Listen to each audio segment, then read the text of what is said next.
ओम शांति।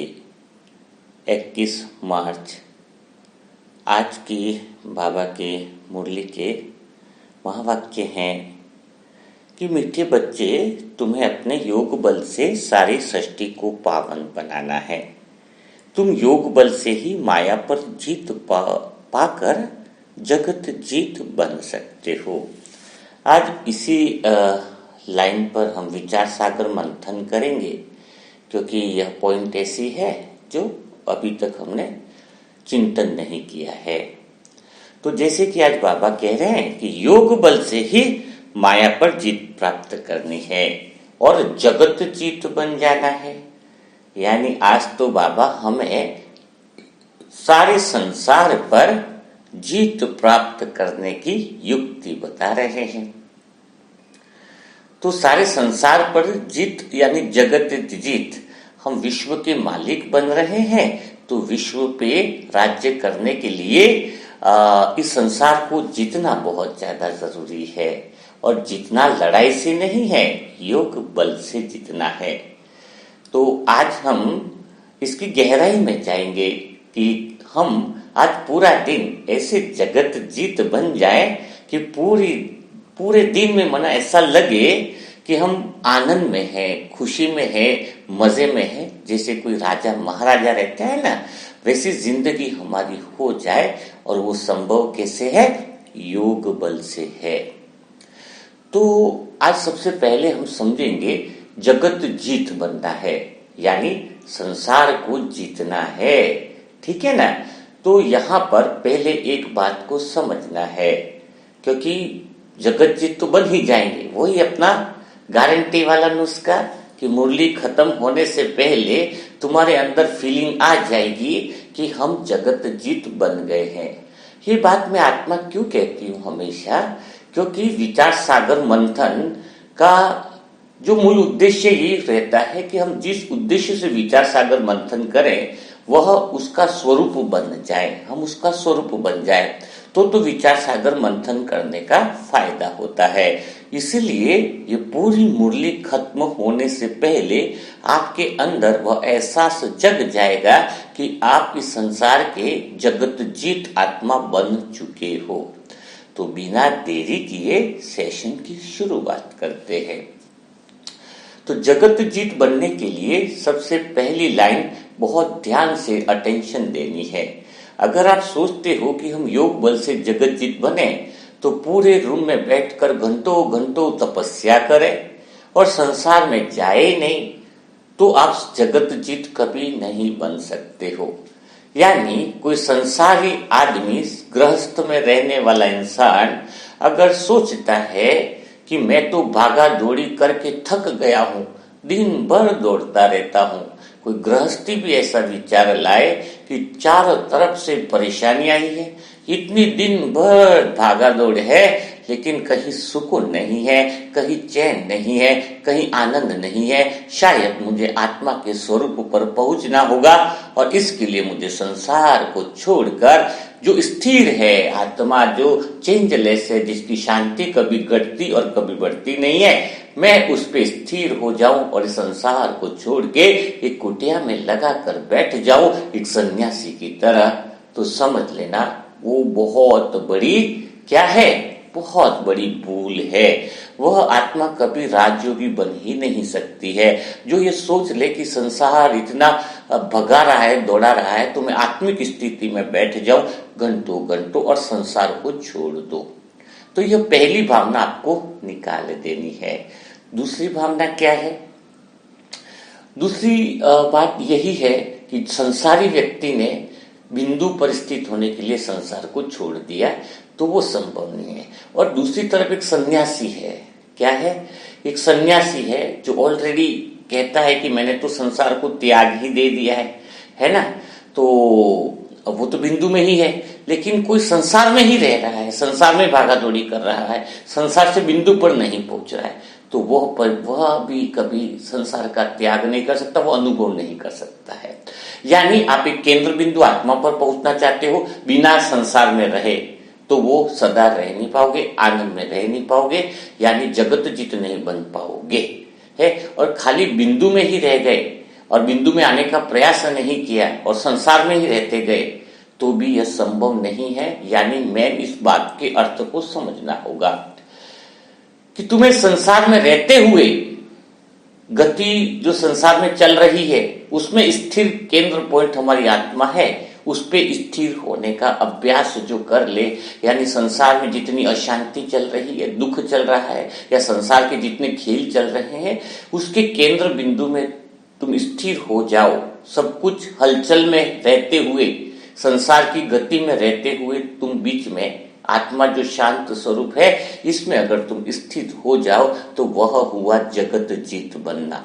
यानी संसार से भागना भी नहीं है, संसार की गति और काम को छोड़ना भी नहीं है, संसार की गति और काम को करते हुए तुम सेंटर पॉइंट में रहो तो वह हुआ राजयोग। और तभी कहेंगे जगत जीत बनना। यानी माया से डरना नहीं, माया से भागना नहीं, माया को समझना है, जो आज बाबा ने भक्ति और ज्ञान का अर्थ भी बताया है। तो अब बात यह आती है कि सेंटर पॉइंट में रहेंगे कैसे। संसार में रहते हुए संसार की बातों को मतलब सब कुछ हो रहा है, चारों तरफ दुख है, परेशानियां हैं, लेकिन हम उन सारी परेशानियों के अंदर भी हम आत्मिक रूप में रहें तो हम जगत जीत बन जाएंगे। अब आत्मिक रूप में रहने का अर्थ क्या है, सेंटर पॉइंट में रहे कैसे। तो परमानेंट में जैसे कोई व्यक्ति पूरा दिन बिस्तर पे ही पड़ा है, पूरा दिन बिस्तर पे पड़ा है, कोई व्यक्ति आराम से लेटने का ही तो अभ्यास किया है, पूरे दिन क्या करा, अगर बिस्तर पे पड़ा है तो क्या किया उसने, लेटने का ही अभ्यास किया है। तो रात को फिर भी उसको नींद नहीं आ रही है, करवटें बदल रहा है, क्या कर रहा है ऐसे वैसे। तो जब उसने पूरा दिन नींद का ही अभ्यास किया तो रात को तो उसको अच्छे से नींद आ जानी चाहिए ना। और एक दूसरी तरफ एक व्यक्ति है जिसने पूरा दिन मेहनत करी है, मजदूरी करी, शरीर पूरा इतनी मेहनत से पूछो कि इतनी स्थिति हो गई है कि बस खाट पे पड़ा और नींद आ जा रही है। उसने तो पूरा दिन नींद का अभ्यास नहीं किया है, फिर भी वो तो आराम से रात को सो जाता है। और जिसने पूरा दिन जो है वो नींद का ही अभ्यास किया है, लेकिन रात को वो मेहनत कर रहा है सोने के लिए, करवटें कर रहा है, 12 बज रही है, 1 बज रही है। तो इसका अर्थ क्या है, जिसने नींद का अभ्यास किया उसको नींद नहीं आ रही है, जिसने पूरे दिन नींद का अभ्यास नहीं किया लेकिन वह आराम से सो रहा है। तो जिस व्यक्ति ने नींद का अभ्यास किया ना उसने मेहनत नहीं करी है, उसको फिर रात को मेहनत करनी पड़ रही है। कौन सी रात को एक्सरसाइज कौन सी हो रही है, इधर मुड़ रहा है, उधर मुड़ रहा है, उधर जा रहा है, इधर जा रहा है, कभी उठ रहा है, कभी ये कर रहा है। तो जो उसने दिन में मेहनत नहीं करी है वो उसकी रात में मेहनत हो रही है। तो राजयोग का अर्थ क्या हुआ कि दिन में हम मेहनत करते हुए भी विश्राम में रह सकते हैं, आत्मा आराम से अपने सेंटर पॉइंट में शांति से रह सकती है, और रात को सोते हुए भी आत्मा अपने होश में जागृत अवस्था में रह सकती है। इसी को कहते हैं सच्ची रीति में योग युक्त अवस्था, यानी हर समय हम अपने केंद्र पर बने रहें। महात्मा बुद्ध को जब ज्ञान हुआ, परमात्मा का आत्मा का साक्षात्कार हुआ, तो उसके बाद वो 40 सालों तक घूमते रहे। तो उनके शिष्यों ने बोला, हर गांव में परिचय देते रहे। तो कहने का अर्थ है कि जब उनको पूछा कि जब तुम्हें ज्ञान हो गया, सब कुछ समझ में आ गया, तो तुम इतना सारी दिन पूरा दिन चलते हो तो क्या तुम थक नहीं जाते। तो बुद्ध ने क्या बोला कि मैं चलता ही कहाँ हूं, मैं तो बस एक ही जगह पर हूं, और जब मैं चलता ही नहीं हूं तो मैं थकूंगा कैसे। तो देखो ये बात की गहराई हमारे संगम युग में आत्मिक स्थिति को दर्शाती है। जब हम सेंटर पॉइंट में रहते हैं ना तो हमें ये अनुभव होता है। क्या अनुभव होता है कि शरीर जो है वो क्या है, एक कह सकते छाया है, परछाई है। वो अपनी परछाई कितनी भी चलेगी थकान कैसे लगेगी, लेकिन जब परछाई को ही सब कुछ समझ लें तो फिर वो थकान लगेगी। हम केंद्र बिंदु में नहीं रहें और स्वयं को शरीर समझे और अनुभव करें कि हम ही चल रहे हैं, तो आप आधा घंटा चलते हो भी थक जाओगे। ब्रह्मा बाबा इतनी एज के बाद भी और ज्यादा स्फूर्ति आ गई थी उनको काम करने के अंदर, ज्ञान मिलने के बाद, समझ मिलने के बाद। क्यों? क्योंकि वो बॉडी कॉन्शियस से निकल गए थे। वो क्या कहते थे, शरीर तो मेरी परछाई है, और परछाई है, वो परछाई क्या थकेगी, और परछाई के चक्कर में पड़ेगा भी कौन, परछाई तो असत्य है। आप शरीर से दो हाथ से ऐसे एक्शन करोगे तो कभी शरीर की आकृति खरगोश जैसी हो जाएगी, कभी किस तरीके से हो जाएगी। तो जब आकृति बदल जाती है तो वो असत्य है। तो जब आप सेंटर पॉइंट में रहते हो, आत्मिक स्थिति में रहते हो, पॉइंट में रहते हो, तो आप ये समझ लीजिए कि आप चलते हुए भी कभी आपको थकान नहीं लगेगी। महसूस करोगे कि शरीर तो परछाई के रूप में चल रहा है और मैं एक जगह बीच में अटल, अचल और अडोल रूप में स्थित हूं, अपने केंद्र बिंदु में हूं। अब जितनी बड़ी बाहर संसार के अंदर दुख और अशांति आएगी ना, जितनी बड़ी दुख आएगा, जितनी बड़ी अशांति आएगी, उतनी ही तुम्हारे अंदर सेंटर पॉइंट में रहने से तुम्हारी शांति बहुत ज्यादा बढ़ जाएगी। तुम्हारे मतलब बहुत ज्यादा आत्मिक शांति का अनुभव होने लगेगा, बहुत बड़ा आनंद का अनुभव लगेगा। बाहर इस दुनिया में, जगत में जितने भी बड़े तूफान होंगे, है ना, जितने भी बड़ी चीजें होंगी, आप अगर सेंटर पॉइंट में हो, सत्य स्वरूप में हो, तो आपको उतना ही बड़ा आनंद आएगा। और वो आनंद इतना स्वतः ही आएगा कि आपको लगेगा कि क्या हो रहा है मेरे साथ। लेकिन आपको ये समझ में आना चाहिए कि आप सेंटर पॉइंट में रहो। सेंटर पॉइंट में रहने का अर्थ क्या है, थोड़ा और हम क्लियर करेंगे। एक छोटा बच्चा होता है ना, छोटे बच्चे को आप देखना, कभी भी एक अंगूठा चूसेगा तो भी बहुत बड़ा खुश होता है। बाबा जो गीत चला था ना कि बचपन के दिन भुला न देना, उसका अर्थ मैंने कई ब्राह्मण आत्मा को पूछा तो वो सही नहीं बताते। वो कहते कि जब से हमें भगवान का ज्ञान मिला ना, तब के दिन याद करो, तब के दिन याद करो कि मैं कैसे सेंटर में गई थी, कैसे। उसका अर्थ ये नहीं है, उसका अर्थ ही नहीं समझे। बचपन के दिन बाबा क्या कहना चाहता है इसके बारे में। बचपन के दिन भुला न देना यानी जब इंसान जब बहुत छोटा होता है, बच्चा होता है, वो दिन कभी मत भुलाओ। छोटा बच्चा बिल्कुल खुश रहता है, उसके पास कोई पद नहीं है, उसके पास कोई डिग्री नहीं, वो कोई कलेक्टर नहीं बनना है, उसके पास कोई संपत्ति नहीं है। छोटे बच्चे के पास, छोटे बच्चे के पास बल भी नहीं है, शक्ति भी नहीं है कि किसी को दो को पछाड़ दे। बहुत मजे में, बहुत आनंद में छोटा बच्चा अंगूठा चूसता हुआ भी आनंद ले लेता है, खुश रहता है वो बहुत। कभी तितली मिलेगी तो तितली को उड़ाने के पीछे भागने लगता है। आपको भी अगर पूछा जाए ना कि तो एक ही बात कहोगे बचपन में बड़े खुश थे, अरे बड़ा ही आनंद था। पूछे क्यों खुश थे, क्या कारण था, तो वो आप नहीं बता पाओगे, नहीं बता पाओगे। कारण क्या है इसको समझो। बचपन में आत्मा अपने सेंटर पॉइंट में ही रहती है, अपने संसार की परिधि में नहीं जाती। सेंटर पॉइंट का अर्थ क्या, कल बताते कि पंखे के अंदर जैसे बीच में डंडी लग रही, पंखा घूम रहा है, लेकिन अपने सेंटर पॉइंट वहीं पर है। एक पहिया घूम रहा है, पहिया चारों तरफ घूम रहा है, लेकिन बीच का केंद्र वहीं रहता है, बीच की चीज कहीं नहीं घूमती है ना। तो वो स्थिति स्वतः ही अभी मेहनत करनी पड़ती है, क्योंकि हम बहुत ज्यादा बाहर आ चुके हैं। तो बच्चा क्या होता है, उस समय स्वतः ही सेंटर पॉइंट में रहता है, उसके अंदर आलतू फालतू विचार नहीं, वो संसार की परिधि में नहीं जाता है। तो वो हमें बहुत प्यारा लगता है। ऐसा लगता है कि कहते हैं कि परमात्मा का रूप है। परमात्मा का रूप क्यों कहते हैं, भगवान का रूप क्यों कहते हैं? क्योंकि बचपन के अंदर कैसा है कि भगवान की पूरी छत्र छाया इसके ऊपर क्यों रहती है कि बिल्कुल वो निर्विकारी अवस्था में रहता है और वो अपने मजे में रहता है। तो बिना किसी कारण के अगर कोई खुश रहता है तो वो बच्चा खुश रहता है।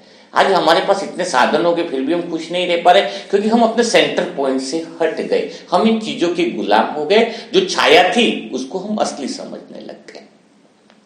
अब जो बच्चे से जो प्रेम करता है माँ बाप, वो बहुत उसको आनंद लगता है। बच्चे के साथ इतना पूरा दिन खेलते रहते हैं कि एक दिन वो बच्चा अगर थोड़ा सा आधा घंटा अपनी नजर से हट जाए माँ के या जो लोग हैं, तो ऐसा लगता है कि सारी खुशी छीन गई उनसे। क्यों लगता है? क्योंकि वो सेंटर पॉइंट में है। लेकिन बाद में देखो, जैसे ही बच्चा बड़ा होने लगता है, धीरे धीरे वो अपने सेंटर पॉइंट से आत्मिक स्थिति के जो केंद्र बिंदु है, जो रूहानी यात्रा हमें करनी किसकी है, योग है क्या, हमें खुद की खुद को यात्रा करनी है। हम स्वयं के आत्मिक स्थिति के सत्य स्वरूप को पहचान ले। जो विचारों का, देहभान का जो पर्दा है, वो पर्दा हटते ही आत्मिक के स्थिति में हमें अनुभव होने लगता है। तो जैसे ही बच्चा बड़ा होता है, वो सेंटर से परिधियों के अंदर घूमने लग जाता है और अपने सत्य स्वरूप से हटने लगता है।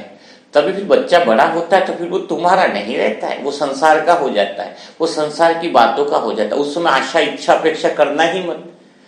वो खुद ही खुशी नहीं है, वो तुम्हें क्या खुशी देगा? वो खुद ही बंधन में है, वो तुम्हें क्या बंधन मुक्त देगा? वो खुद ही सेंटर पॉइंट से हटने पर बेसहारा हो गया, बोला वो तुम्हें सहारा क्या देगा? उसकी स्थिति को समझो, मन स्थिति को समझो। और आशा करके बैठे हो कि मेरा बेटा मुझे खुशी दे, मेरा बेटा आनंद दे। अरे बेटा तो जब खुशी देता था जब सेंटर पॉइंट में था, अब तो वो खुद ही परिधि में चला गया है। इसलिए भगवान कहते हैं, कहा भी गया है कि दुख में भगवान को सब याद करते हैं, लेकिन जो सुख में याद कर ले वो जीवन में कभी दुखी नहीं हो सकता है। क्यों कहते हैं भगवान? इसकी बात का अर्थ क्या है कि जब तुम दुख में होते तो भगवान को याद करते तो तुम भिखारी होते हो। क्योंकि दुखी हो यानी तुम बीच के आत्मा के केंद्र से हटकर देह भान में भगवान को याद कर रहे हो। और देह भान में जो भगवान को याद करता है ना दुखी होकर, वो तो भगवान को भी उल्टा सीधा बोल देता है, भगवान तेरे इतना सब कुछ करता तू मेरे साथ ऐसा करता है। दुख में तो कभी भी भगवान का जो कहते हैं वो अनुभव तो हो ही नहीं सकता देह भान में। आपको तो याद उस समय करना चाहिए परमात्मा को विशेष, जब अंदर बहुत ज्यादा खुशी, अंदर बहुत बड़ा आनंद है, अंदर ऐसा लगे कि मैं सेंटर पॉइंट में हूं, मैं संसार से बहुत न्यारा हूं, संसार मेरे इर्द गिर्द है लेकिन मैं अपनी ओरिजिनल अवस्था में हूं, बड़ा आनंद हूं, बाहर की परिधि का असर मेरे ऊपर अभी नहीं है, यानी मैं आत्मा अभी पूरी तरीके से आत्मिक अवस्था में हूं, भगवान मेरे साथ कंबाइंड हो चुका है, भगवान की छत्र छाया में परम आनंद का मैं आत्मा अनुभव कर रही हूं।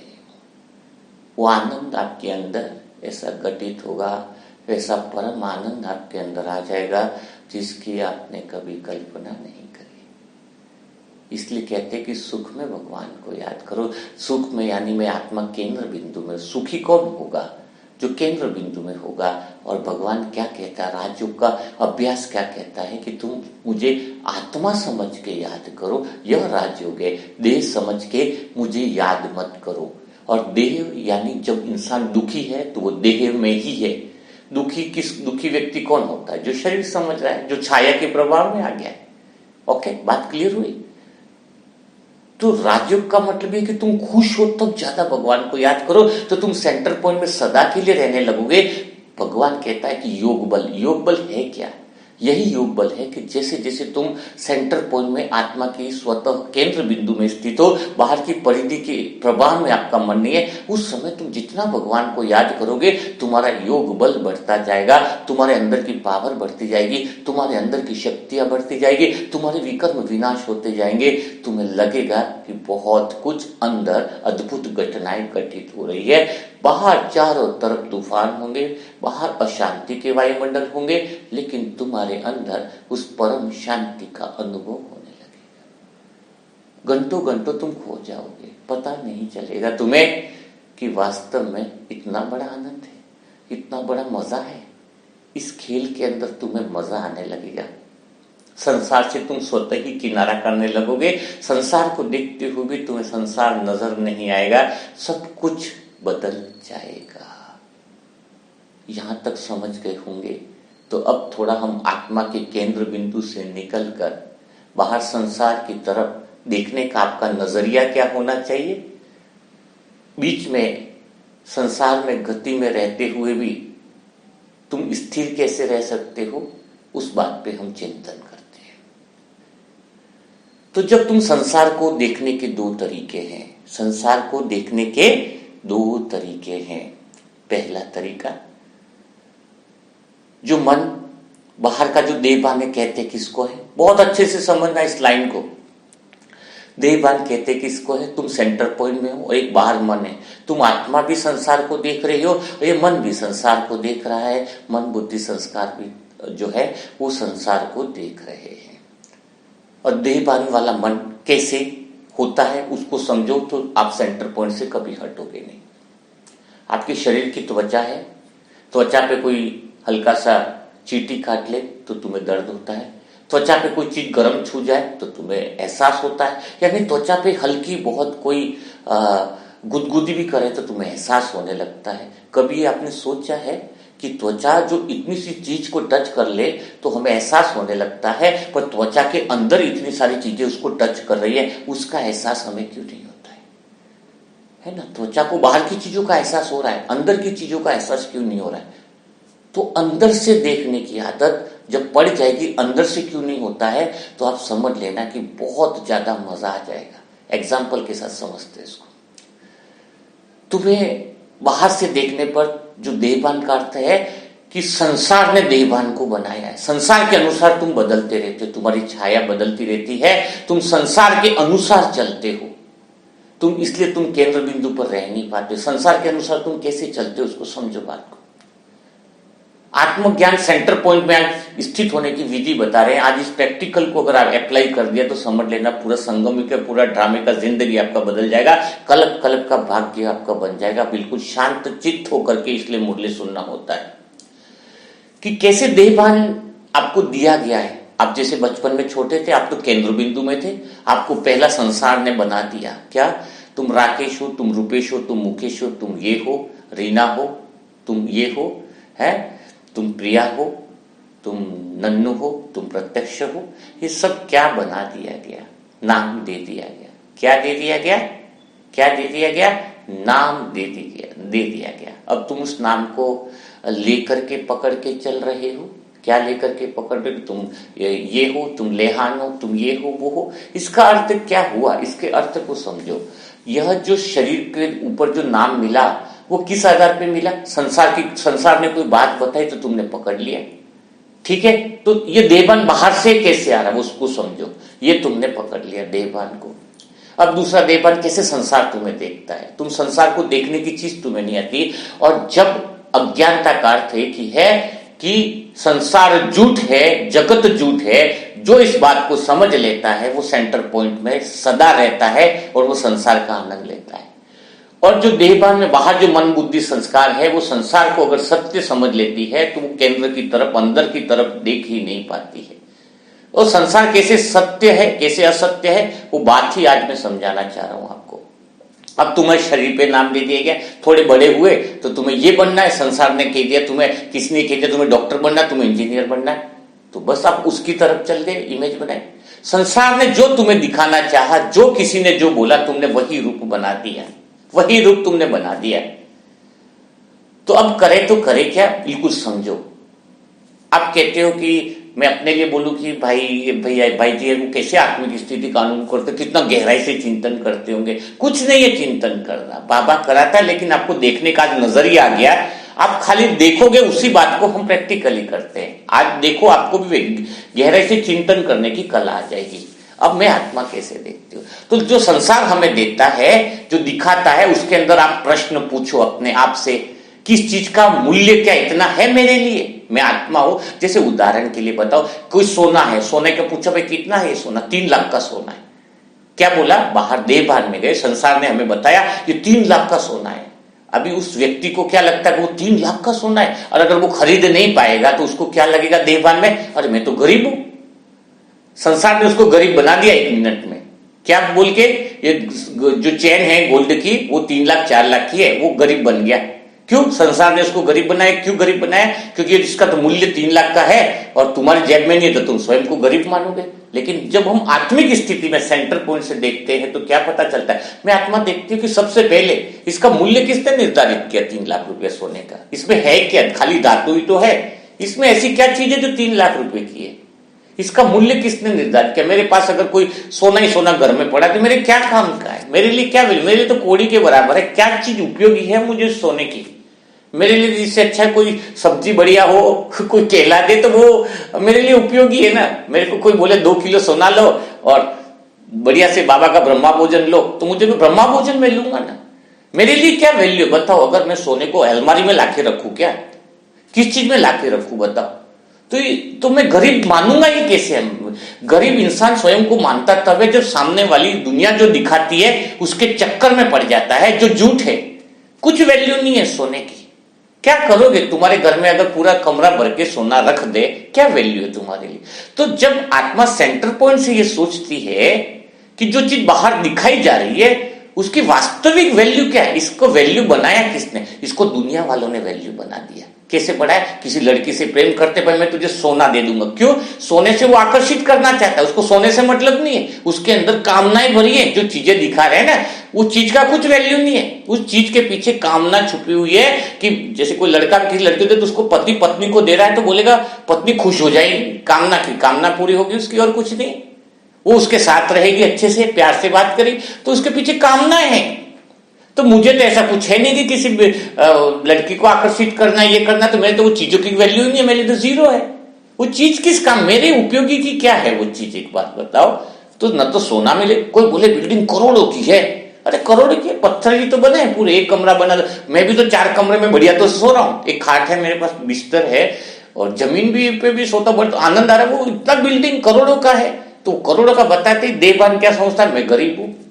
अरे गरीब किसका हूं, मैं आत्मा सेंटर पॉइंट होकर के जब आप प्रश्न पूछो, उसका वास्तविक वैल्यू क्या है, उसका वास्तविक कीमत क्या है।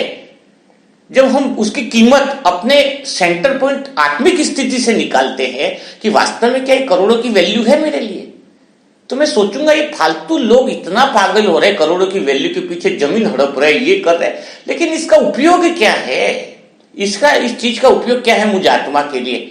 अगर कोई मुझे आज बिल्डिंग दे कि 6 माले, तो मेरे तो और आफत बन जाएगी, मैं इतनी बिल्डिंग को संभालूंगा कैसे, फिर कचरा निकालने वाले रखने, ये करने। मैंने कहा ये तो और आफत में मोल ले रहा हूं। तो ये जो संसार तुम्हें जो दिख रहा है, संसार के अनुसार देहपान बनता है, तुम संसार के अनुसार तुम बन रहे हो। कोई तुम्हें कह देता तुम सुंदर हो, तो सुंदर कहां से हो गए तुम। एक ने कहा सुंदर, तो तुम सुंदर बन के पूरा दिन घूमोगे। किसने कहा कि तुम्हारा चेहरा ठीक नहीं है, तो तुम बदसूरत हो गए। तुम काले हो तो काले बन गए। जो तुम्हें दुनिया दिखाए वैसे तुम बन जाओ, तो उसी को कहेंगे देहवान। और जो आत्मा में अपने अंदर से पूछूं कहां से मैं सुंदर हूं, शरीर को देखे तो मैं शरीर को बोलूंगा कोई मुझे सुंदर है, शरीर तो परछाई है, क्या सुंदर, और क्या कल निकल जाएगी परछाई का क्या भरोसा। आज इस समय निकल जाए, कई हर जन्म में परछाई लेता, परछाई कभी सुंदर और बदसूरत होती है क्या। वो बोले परछाई बड़े, तुम बड़े बदसूरत, परछाई का बदसूरत होती है, परछाई को तो जैसे वैसे है। तो सुंदरता तो मेरी आत्मा के अंदर है ना। तो वो सुंदर बोले तो मुझे कुछ फर्क नहीं है, संसार की बात को क्यों पकड़ू मैं, कोई बात मुझे कोई हिलाती ही नहीं है। सच बात बताऊं, आज ईमानदारी से मैं सेंटर पॉइंट में रहने की ऐसी आदत हो गई है, आत्मिक स्थिति में रहने की इतनी आदत हो गई है। मतलब आत्मिक स्थिति का अर्थ क्या है, संसार में रह रहे, बड़े मजे कर रहे, बड़े आनंद कर रहे हैं, बड़े प्यार से रह रहे हैं, लेकिन क्या है, आनंद के साथ रहने का अर्थ है कि संसार की कोई इमेज हमारे पर कोई पूछे, कोई बात से हमारा आकर्षण तभी नहीं होगा। बहुत सारे अच्छे कपड़े, कोई कहता है कि यार तुम इतने साधारण ड्रेस पहनते हो, कुर्ता पजामा 200 रुपए का मेरा पजामा होता है, 150-200 का कुर्ता, मतलब 300 रुपए में मेरा पूरा जोड़ी कुर्ता पजामा आ जाता है, सिला सिला है, मैंने वही आज तक पहना है, उससे ज्यादा कुछ पहने। कोई पूछता है 1500 वाला पहनते, 4000 वाला भी वही चल रहा है, ठीक है ना, भी जो जरूरत है वो बराबर है, वो मानने में आती है कि उसकी वैल्यू हो सकती है, पर मेरे लिए अभी ठीक है, 2-3 महीने बाद कुछ ले सकते हैं, नया ले सकते। तो मैं सोचता 2000 के 25,000 वाले कपड़े लोग पहन लेते हैं, ठीक है, 1000 वाला भी पहनो जो शरीर के लिए तुम्हें जरूरी है। इनको तो 20,000 वाले ऑर्डर करे थे। मैंने कहा उसकी वैल्यू है क्या 20,000 की। लोगों की कंपटीशन में तुम 20,000 वाला खरीद रहे हो, यानी तुम्हें वो देहपान देता जा रहा है। किसने बोला एप्पल का मोबाइल है तुम भी ले लो।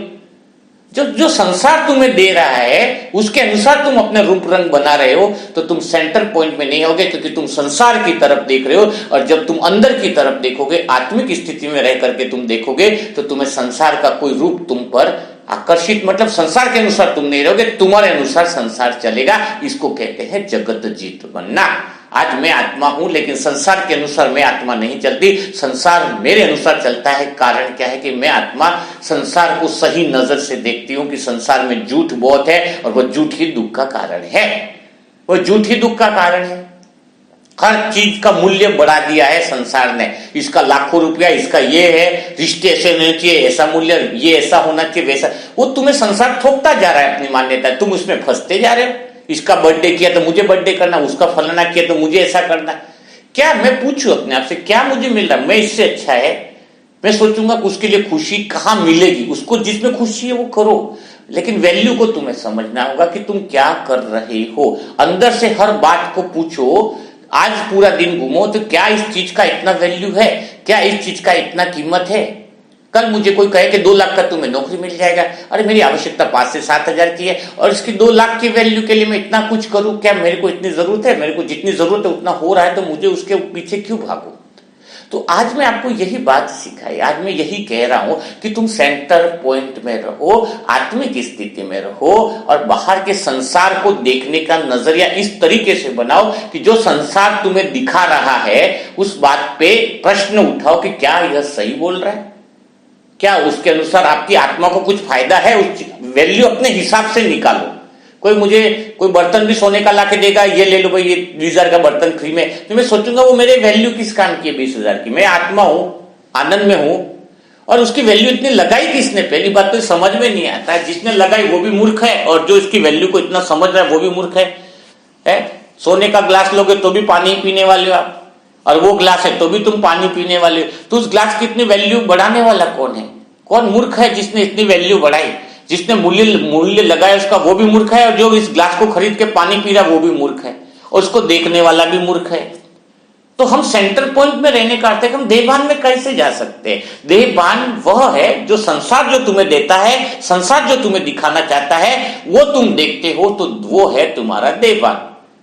ओके, तो हम आत्मा दुनिया को किससे सेंटर पॉइंट में रह करके हम जब दुनिया को देखते हैं तो फिर दुनिया में हम जगत जीत बन जाते हैं। दुनिया की कोई बात, दुनिया में रहते हुए भी कोई बात हमें आकर्षित नहीं रहती है। और अच्छा, दूसरी बात सेंटर पॉइंट में रहने का अर्थ यही है कि मैंने जैसे पहले ही बताया कि दुख में भगवान को रख करके याद करेंगे तो भगवान भिखारी समझता है। सेंटर पॉइंट आत्मा में रह करके हम भगवान को याद करते हैं, खुशी खुशी रह करके, तो भगवान के हम बच्चे बन जाते हैं। कुछ मांगने की जरूरत नहीं होती, बाहर की परिस्थिति ऑटोमेटिक हमारे अनुकूल बनती जाती है। तो आज पूरा दिन क्या करोगे कि सेंटर पॉइंट में रहने की निशानी क्या है, कैसे पता चलेगा कि आप आत्मिक स्थिति में हो? तो एक ही है इलाज।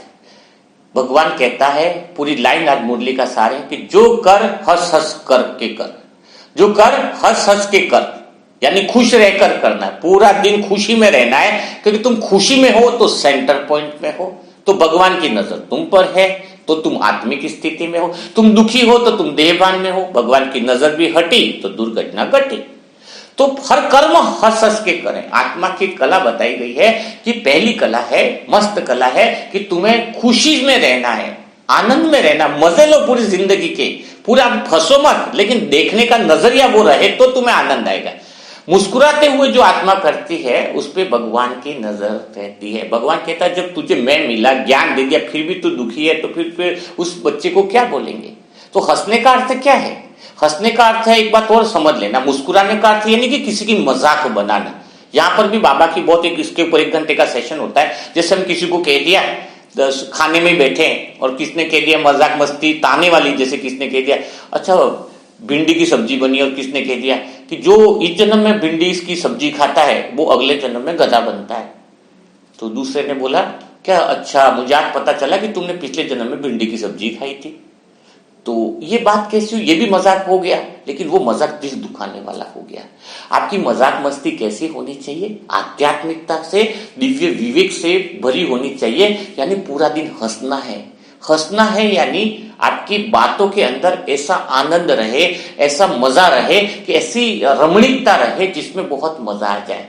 जैसे हमारे पास बहुत ज्यादा कमेंट आते हैं, मैं जैसे अभी बताता हूँ, हम पूरा दिन बड़े मजे में रहते हैं, अपना चेहरा सुझा के नहीं रखते, चेहरा सुझाया है वो कैसा। अभी एक जने का कमेंट आया था कि मैंने बताया ना कि जो कुछ कर रहा है बाबा की इच्छा से। रात को कमेंट आया, बात करता है कि यार भाई जी है ना, अभी है ना गली मोहल्ले में लड़ाई होगी, आज आपने कहा ना कि कुछ न समझ में आए तो बोलो कि परमात्मा तू करा देना, वो तू जो कराएगा वो सही।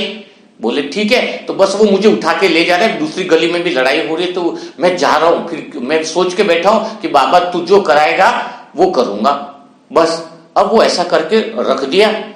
तो मैंने सोचा मुझे दिक्कत हुई कि ये कौन सी बात कैसे ले रहा है। वो भाई बहुत जबरदस्त है, जबलपुर का भाई है, और वो हर बात शेयर करता है, जैसे इनोसेंट होता है ना, और पूरी मुरली की बात को फॉलो करता है। अब वो तो चला भी गया, 2-4 दोस्तों के साथ कोई हो गया होगा, और 1 घंटे बाद फोन आता है, मेरे को बोलता है कि भाई जी आपने बहुत सही बात बताई थी, मैं कुछ सोच के नहीं गया कि बाबा तो तू कराएगा, बाबा तेरी इच्छा, और मैं वही जाके वही चीज करके आया। मैंने बोला भाई तू क्या करके आया? बोले आगे 8-10 लोग थे, हम 4-5 थे।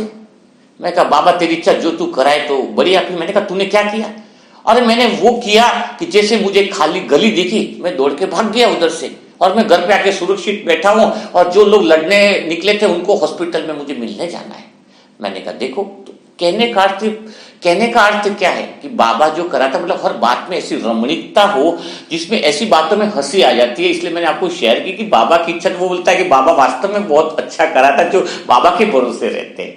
तो मैं यही बात ये कहना चाहता हूँ कि हम लोग पूरा दिन कुछ ऐसी बातें आती हैं जो बहुत बड़ा मजा आता है। एक ने बोला कि शंकर जी तांडव क्यों करते हैं, एक ने मेरे को पूछा ऐसे ऐसे प्रश्न, फिर मुझे उनका जवाब भी देना पड़ता है कि सभी लोग तो देवियां बनी है, जो देवियां हैं उनको तो कभी शेर की सवारी बताई, उनको तो सजा करके बैठाते हैं, सब कुछ करते हैं मंदिरों में, और ये शंकर जी इतना तांडव क्यों करते हैं? अब उसके प्रश्न का उत्तर क्या दूं? फिर मैंने बताया कि भाई हाँ हमारे भाइयों की देवता के रूप में शंकर जी तो हैं, वो तांडव क्यों करते हैं? मैंने कहा देवियां इसलिए सजी रहती हैं क्योंकि देवियों को तो कपड़े दिए हैं बहुत अच्छे से। अब शंकर जी को देवियों को तो बैठाने के लिए कोई शेर है, किसकी क्या क्या सवारियां बताई है, लेकिन हमारे शंकर जी को पहाड़ पे बैठा के रख दिया है, और पहनने के लिए कपड़े भी नहीं दिए, और कपड़े नहीं दिए तो ठीक बात है, कोई बात नहीं, और ऊपर से उनको गले में सांप भी डाल दिया है, और सांप भी डाला है तब तक भी ठीक बात है, और ऊपर से उनको वो जहर भी पिला दिया, विष भी पिला दिया।